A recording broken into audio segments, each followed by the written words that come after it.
John Lynch just spoke to the media on a conference call and answered all kinds of questions about the people on the team. And I let that go. And then with 5 minutes left, I figured it was fair to ask a big picture question about training camp. I said, John, I like that John doesn't take questions personally. Sometimes you ask a slightly pointed question to a guy like Trent Baalke. He looks at you like, why would you ruin this day for me? Why would you do that to me? It's like, dude, it's the big leagues.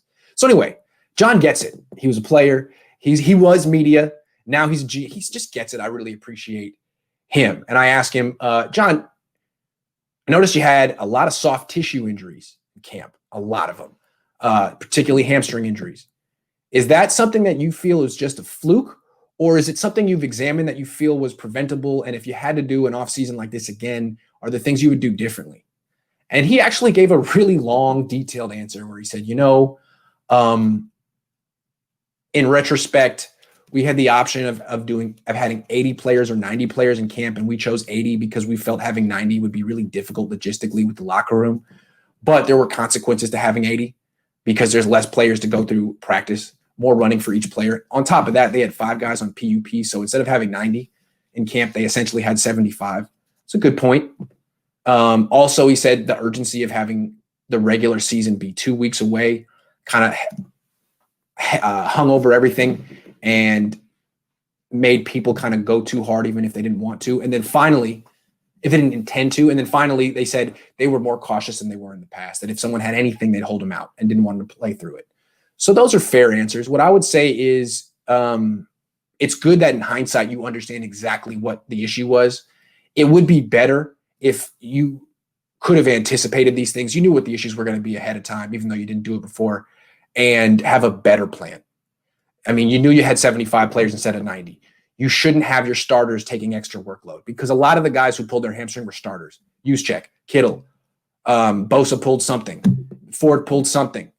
A lot of them were starters who were working too much. Have the backups work too much.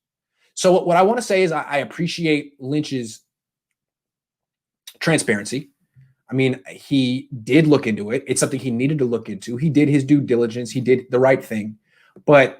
And I think he's a first-rate GM. I think they have a first-rate coaching staff and a first-rate team. But the one part of this organization that doesn't seem state-of-the-art is that training staff. They brought him in last year, Ben Peterson and his crew. They came from the NHL. I don't know what the NHL has to do with the NFL, other than they both, deal with concussions and contact. The NHL, the way people move their legs, they're on ice. They're pushing the whole time. I mean, there's groin injuries and stuff. It has nothing to do with running and the hamstring and those type of stuff. So since last year was all about, the buzzword was setback. The guy's hurt and he had a setback and a setback and a setback. And it did seem like no one could come back when they were supposed to. This year, everyone pulled their hamstring. So I appreciate Lynch doing the real examination of his camp, but now you need to do an examination of your training staff and see if they're the right crew. Because if they're not, you should be able to find a better crew. You're the 49ers. Everyone would want to work for you. The best team in the league or one of them. What is this? So I'm watching. I'm keeping a tally of how many soft tissue injuries are going down because it's too many already. And if the Niners lose week 1, it's going to be because of that. Because they practiced too hard with 75 people. They should have known better. Hindsight, Captain Hindsight. You shouldn't have done that. Shouldn't have done that. I wouldn't have done that. If I was the coach of the Niners, I wouldn't have done that. See, I'm an expert because I know the right thing to do after the fact. Does anyone have any question? Because I'm thirsty, man. I don't know if you can tell me, but I'm schwitzing over here. I mean, look at me. It's hot. Whew. And I don't have water around me.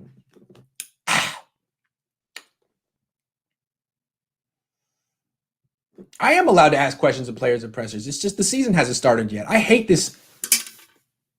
I don't really like this time of the year because this time of the year, like the questions are like, hey, like, how excited are you to play football? Do you feel like you're in the best shape of your life? Can you talk a little bit about your teammates?